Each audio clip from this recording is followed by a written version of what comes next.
ఈరోజు ఎన్నికల కమిషన్కి రాహుల్ గాంధీ కేవలం 5 ప్రశ్నలు వేశాడు. ఎన్నికల కమిషన్ ఎందుకు సమాధానం చెప్పలేకపోతా ఉంది? ప్రజాస్వామ్య దేశంలో ఓటు అనేటువంటిది వజ్రాయుధం సామాన్యుడికి. ఈరోజు నరేంద్ర మోడీ ప్రభుత్వం 3 సార్లు ఎలా అధికారంలోకి వచ్చిందో ప్రజలకు అనేకమైనటువంటి ఈరోజు విశ్వాసం కోల్పోయే ప్రభుత్వం నరేంద్ర మోడీ ప్రభుత్వానికి ఉంది. ఈ రోజు ఇంత దుర్మార్గంగా ఎన్నికల కమిషన్ ఉందా అని ఈరోజు ప్రజానీకం అంతా కూడా చర్చించుకునే పరిస్థితి ఉంది. ఈరోజు రాహుల్ గాంధీ గారు ఈ దేశంలో ఎన్నికల వ్యవస్థ లోపయిష్ట విషయాల మీద బహిరంగంగా చేయడం ఆయన ప్రాణానికి కూడా ముప్పు ఉంది. ఆయనకి అండగా కమ్యూనిస్ట్ పార్టీ కూడా ఉంది, భారతదేశ ప్రజానీకం కూడా ఈరోజు ఉంది. ఈరోజు చాలా స్పష్టంగా ఎన్నికల కమిషన్ అంటే స్వచ్ఛందంగా పనిచేసేటువంటి ఒక స్వయం ప్రతిపత్తి సెంటరు.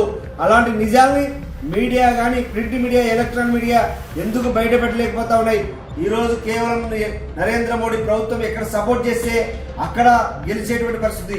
ఈ ఆంధ్రప్రదేశ్ లో కూడా గతంలో జగన్మోహన్ రెడ్డి ప్రభుత్వంకి అన్ని సీట్లు వచ్చాయన్నా, ఈరోజు తెలుగుదేశం పార్టీకి ఎన్ని సీట్లు వచ్చాయన్నా అనేకమైన ప్రజలకు అనుమానాలకు తావిస్తా ఉంది. కాబట్టి దీన్ని నివృత్తి చేసినటువంటి బాధ్యత ఎన్నికల కమిషన్ది.